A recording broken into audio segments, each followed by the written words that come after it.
how about this? Let's put ourselves in the position of the buyer. How many times have you been kicking a decision down the road, whether it be hurricane impact windows or doors, or hiring a financial planner? Because yes, there's pain, there's a need, there's an emotional reason. And when you're in front of a compelling salesperson and they're asking great questions and they're asking questions that you don't even know the answer to, all the while reinforcing the reason why you need this person to help you out. And the moment you get off the phone, the moment you close the front door.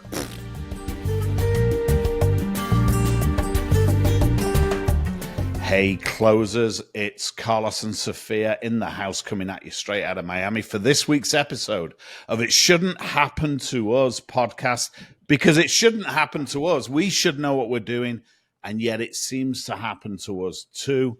Today, hey Sophia, today we're going to talk about guiding to the decision. We're going to talk about guiding a decision-making process, navigating it, getting to the right person, getting the right person to make a great decision. Hey, this is an important topic, right, Sophia? It sure is. And I think it's the easiest one to whiz through and not check all the boxes. And it's a bomb that blows up at the end. After When you say it's easy, is that because you do it sometimes and I do it sometimes? That's right. That's right. I us shouldn't getting ourselves off the hook for the fact that we blow it as often as not. Yeah, if you're new here to It Shouldn't Happen to Us, the reason why Carlos and I say that it shouldn't happen to us is because we are sales trainers. We train clients how to sell better, how to lead their sales teams better. And you'd think this kind of stuff wouldn't happen to us, but it still happens too. It happens to us too, and it's such an important topic. Helping, I see this a lot. I see clients and us, by the way. I see crazy cool pipelines, rich in opportunity, and yet stuff gets to the end of the pipeline and it gets all clogged up. If you're one of our clients, you know what we're talking about. You know we're talking about you. When we talk about the constipated pipeline, the pipeline that isn't moving, it's like, how do I know if the pipeline's healthy? You'll know if your pipeline's healthy is if stuff's moving through the pipeline towards a solid decision and it doesn't get all jammed up it's like deals can get sacrificed on the altar of indecision, right? What is it Jim Rohn says? Indecision is the thief of opportunity. So, and I think that's important that we recognize this isn't all about us as sales guys getting the deal closed or disqualified so that we can make more money and be better. This is about us helping our clients avoid that trap of indecision, our prospects, so that they get the benefit. They get they can actually make a choice. They can actually choose to do something or not do something and move forward in their life rather than live with this, live with the indecision and live with the lack of clarity. I think John Maxwell said life's a matter of choices and every choice you make makes you. As salespeople, we're helping people make these choices, right? We're helping down to Cheerios or a spinach omelet. Every choice makes you. So every single one. How is it that let's start with the principles. Let's start, it's like the scene in Silence of the Lambs when he goes, Marcus Aurelius, ask of everything, what is it in its essence? What is the process a prospect or customer goes through when making the decision? What are they doing? What's happening when a decision is made? Well, I imagine there is someone they like to consult. What is it that you said? I think it was on a recent episode, Carlos, that our buddy guru Jerry Weinberg says there's always a hidden decision maker. So first thing, the easiest thing to think about when we consider a prospect or buyer's decision-making process is the cast of characters. And we know that the cast of characters has stars, it has co-stars, it has supporting actors, and all of those are going to have a different level of influence. So the who's who. But then we also got to think about, does our prospect or buyer have a legal team that they got to run this decision by? Do they have a financial team? Do they like to talk to their spouse about it? Do they have a best buddy? Maybe it's not even someone on their team. Maybe it's a best buddy. So that's going back to the who's who. Do you know, it's interesting. What else is part of a decision making? We have a client, we have a number of clients that do residential roofing. Let me tell you who the hidden decision maker is often in a residential roofing context. It's the prospect's mum or dad. It's amazing how that's a hidden decision maker. Now, let's not go crazy. It's not about getting the mum or the dad on the phone every time. That would be, let me talk to your dad. Let's let you know. It's unreasonable. It's a fictional world to have a roofing sales guy at somebody's house saying, "Hey, let's get your dad on the phone." That's a little bit bonkers. But we can absolutely help navigate that prospect with the mum or the dad or the conversation, or even like, "Hey, who in your world's fingerprints need to get on this?" You know, Who are you going to consult? Who are you going to talk to about this? There's always, oh, bless you, Sophia. There's always, thank you. That's what happens when you got new cats in the house, right? Right. There's always a hidden decision maker. Always. And, you know, the decision, I always believe it's got two dimensions to it. There's the emotional element, and then there's the intellectual element. And we know that we see clients of ours come to us, and they're really good at the intellectual part, right? The features, the benefit, the return on investment, here's why to choose us. It's all very rational and reasonable, and that side of the puzzle is often pretty squared away. Unfortunately, that ain't how decisions are made, right? So how are they made, Carlos? How are decisions made? It's interesting, you know, when you put a person when you put a human being in an MFRI machine, which sort of it's like an MRI for the brain. When you put a person in one of those machines and ask them to make decisions, you know, red, black, banana, pear, whatever, the part of the brain that lights up is the very center, sort of the limbic system, right in the middle, the amygdala. It's the bit that's got absolutely no capacity for language, logic, mathematics. It's crazy. Reptilian brain? It's the reptilian brain, that part of the brain that's the oldest from an evolutionary point of view. That's the part of the brain that lights up when you get people to make decisions. And yet we arrive somewhere, you know, as salespeople, looking to logic our way to the decision. The reality is there's only one input that actually hits that part of the brain: emotion. It's emotion that creates the decision. However, this is and then I see this all the time with clients. They then get this and they go all emotion. They run away from the intellectual part. They go all emotion, and they get loads of clients to say, "Yeah, let's do it.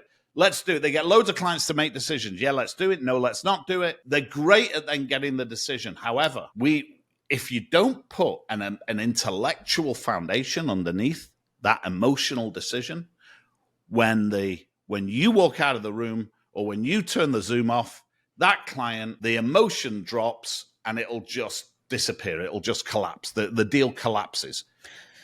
So you need both. You need to create the decision with emotion, and then you need to build an intellectual, robust foundation underneath it. For when you walk out of the room, that decision has to come down. It has to hit something. It has to hit intellect. You know, that's what we see, right? So give us a real life example. For example, let's say with IT services, someone selling IT services, they create an emotional reason for the prospect to move forward, and along with an intellectual reason. What might that sound like? Okay, great. That's a great question, right? So I'm gonna take a scenario of someone selling like MSP services, like break and fix guys, right? So they're selling typically to corporates, companies. It's a B2B, business to business sale. They're getting into, hopefully they're getting in front of decision makers, right? Now, they're usually not good enough to think about the full cast of characters that you talked about earlier. But let's imagine, crazy world, they do manage to navigate the gatekeeper or navigate some kind of, somebody low level in an IT department, and they actually get through to CIO or CEO or somebody, if it's a legal firm, maybe they're selling to, maybe they get to the managing partner or somebody. They get through to the right guy. Now, what I see is in this journey is they start with use us because we're better. We're more responsive. Maybe we're cheaper. I hope they're not cheaper. That's a terrible way to win the business. We're more responsive. We have better software. We're more of a high consultancy. It's feature and benefit, feature, benefit, feature, benefit. And they get frustrated as hell because as much logic as they throw at somebody, people still don't make decisions. Because logic doesn't make a decision. The logical argument, the rational case that you develop doesn't create a decision. So they're frustrated as hell. Then they go, next step on the journey, they learn from us to motion-based. So they learn to start telling stories. Hey, and they learn to get their prospects to tell them stories. Hey, tell me about last time the computers went down. How disruptive was that? And they get the movie playing in the prospect's mind, right? Tell me about how disruptive that was. Tell me about what problems that caused for you, and really build emotion within the prospect. Are you crazy? We couldn't speak to our clients. We lost some deals. We lost some customers. Emotion engaged. And then once you've developed enough emotion, a skilled salesperson can say, hey, do you want us to fix that? Yes, please. I don't care about the price. I don't care about anything. Yes, please. Help me fix it. Great. They've learned how to create a decision, emotion-fueled decision. Problem is, they then say, hey, I'll send you a contract, and the contract never comes back. Why? Because as soon as that emotion drops, there's no intellectual foundation for it. Suddenly prospect is thinking, these guys are probably going to be just the same. Or, wow, have I got budget for this?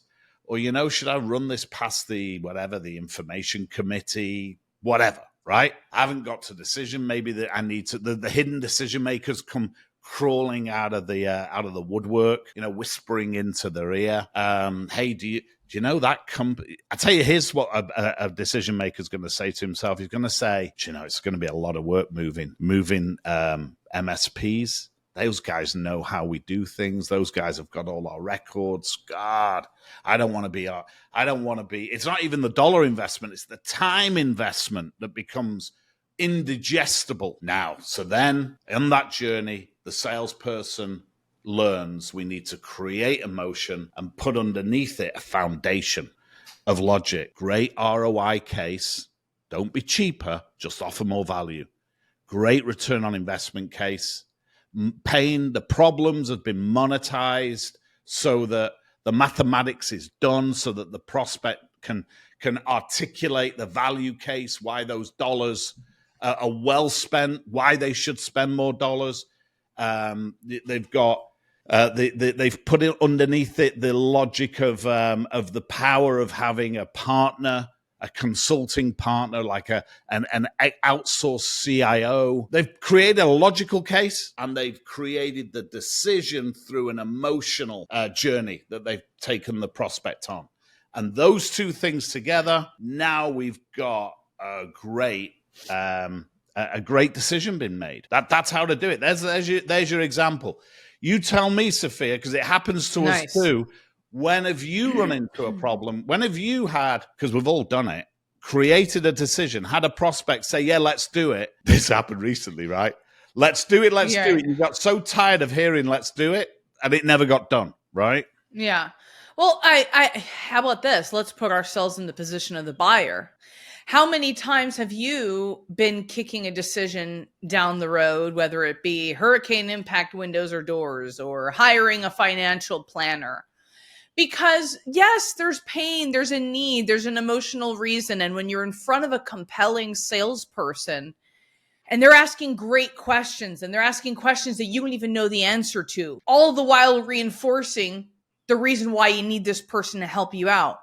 And the moment you get off the phone, the moment you close the front door, it's just a call comes in. life happens, got to feed the cats, going to the gym, and time kills all deals. So I love what you're saying, Carlos, that it has to be a combination of an emotional decision and an intellectual decision. The reptilian brain, the part of the brain that is responsible for making decisions, does not understand language. Like Public Supermarkets, if you want to sponsor us, we're open. Public Supermarkets does a great job of, in their commercials, creating an emotional message. Subaru, right? You always shed a tear in a Subaru commercial, right? Absolutely. So emotion is important, but there has to be that intellectual side. When your buyers are going to go to other decision makers, other influencers, when your champion within a prospect account has to go to the decision makers, they need to be able to bring data, facts, ROI. They need to be able to compare you to the competitor. So it has to be, we have to go in with all our ammo and give our champions all the ammo they need to take our bullets for us. And I believe if it's the foolish salesperson who trusts, I'm going to use that word carefully, who trusts the prospect that says, let's do it. And when I say trust, I don't mean mistrusting the prospect at that moment. Is this prospect lying to me? No, I don't mean that. Most prospects are super nice people, cool people. I don't subscribe to the buyers are liars. That buyers are liars club. I don't buy that. Prospects are cool. Buyers are cool. I don't buy that buyers are liars. Now, what happens though is when a prospect says, let's do it, it's like me going to bed at night thinking tomorrow I'm going to go to the gym 6 o'clock in the morning. I fully want to go to the gym at 10 o'clock at night. I really want to go to the gym tomorrow at 6 o'clock in the morning. But 6 o'clock in the morning rolls around and I'm not feeling it the same. When a buyer says to you, let's do it, you kind of got to grab that deal by the ears and pull it over the line. You've almost got to put the pen in their hand. Why do you think it is when, have you ever seen those adverts on TV on Christmas Day? The dog is for life, not just for Christmas. And these dogs wandering around a city all abandoned, and it makes you weep. Why do you think they say, call now and donate? But like now, and they say it about 5 times, call now and donate. Subscribe now. Subscribe to our channel right now. Right now. So guys, right now, that's what a great call, Sophia. Right now. Go to the subscribe, click the subscribe, click the like, do it now. Because even though you want to do it at the end of the show, you ain't going to do it because your mother-in-law's going to call you, or your neighbor's going to call you, your best buddy's going to call you, or a client's going to come in. You're not going to do it. There's a world of difference between deciding you're going to do something and doing it. And it's the foolish salesperson, the foolhardy salesperson that believes somebody that says to them they're going to do it is going to do it. They have to get that deal by the ears and drag it over the line. That's right. That's right. Don't be afraid to ask for credit card information right there on the call. Don't be afraid to do a one-call close. Prospect says, I want to start September 1st. That's great. So I will I'll take your credit card information and I'll let my bookkeeper know not to charge until September 1st. And you give me a holler if that changes, if you want it to be sooner or later, not a problem. But have that language, have the guts. So you only have to be gutsy 5 seconds at a time. Have the guts to go ahead and ask for that. It makes sense. September 1st. Hey, let's just, I've got the contract with me today. Let's pen amend it. Let's take today's date off it, put September 1st, but let's sign it today. Let's get it signed. Let's do it. Let's do it. Let's get it done today. And if you aren't walking into if you're actually still physically walking into a sales call, have a contract in your bag ready. You can always pen amend it. You don't have to get it out.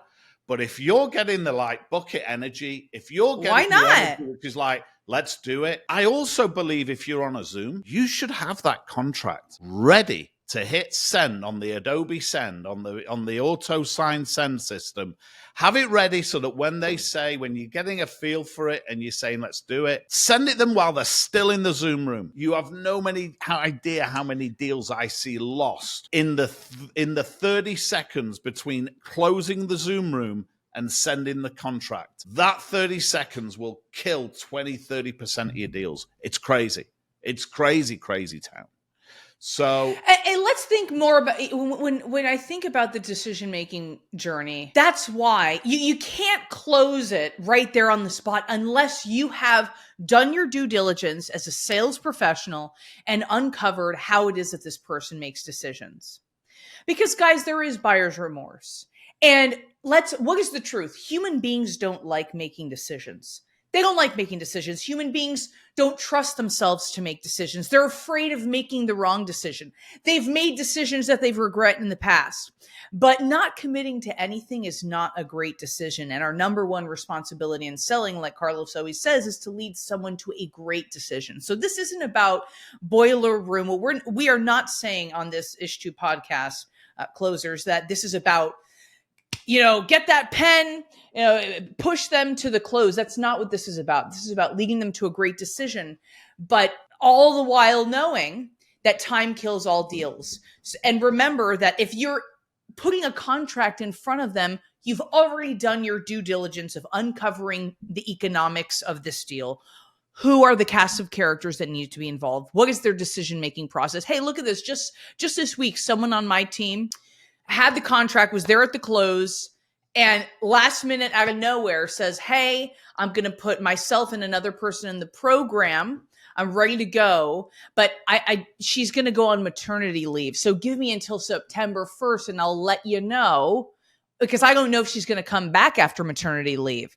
Wouldn't it have been great to know that detail before we even presented? Doesn't mean that we weren't going to present, but man, isn't it to have it blow up on you after you've now presented numbers? Poo, right? I also should call out that the maternity leave objection is one that I see in many industries. Just saying. I haven't watched the recording. I'm just saying that's one of the places that a buyer will go and hide is the maternity leave stall. It's like almost a caricature of a stall. I'm not saying it might be real. I'm just saying it might be real. It might be. The key is, and I don't, before the internet lights up with people saying, I don't like pushy salespeople. I don't like pushy salespeople. We're not for a moment advocating pushy salespeople. We are a consultative sales house. We like consultative sales. It's pulley. It's not pushy. However, the consultative sales will create the decision. Then what we're talking about today, or in the second half of this episode, is from that decision, convert it, close it. Then there's a certain energy that comes in, which is like the shift. It's like you're shifting your gears. You drop a gear. For those of you who remember, or maybe from Europe and know what a stick shift is, when you drive a stick shift, there's a moment at the end when you drop your gear down to first, you drop it into second, and you close that deal.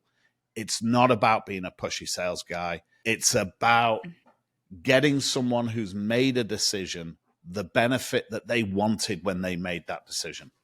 It's about how valuable would it be for me to wake up at 6 a.m. with the same energy, the same lust for the gym that I had at 10 p.m. last night. That's huge. Just we're human beings and it doesn't happen all on its own. Now, if I had my gym instructor next to my bed shouting at me, saying, come on, get up, we've got to get to the gym. Yeah, okay, I'm going to get to the gym. I'm going to get there, right? I need that extra jolt. I need the jolt of electricity. And a lot of deals need that little jolt to close it out, so that it isn't sacrificed in the world of analysis paralysis. Buyers overanalyze deals sometime and they'll never get to a decision. You can overanalyze. You can get too much data, right? It's true. Hey, only decision makers can lead others to decisions. And we'll close out with this. Remember, closers, listeners, you sell the way you buy.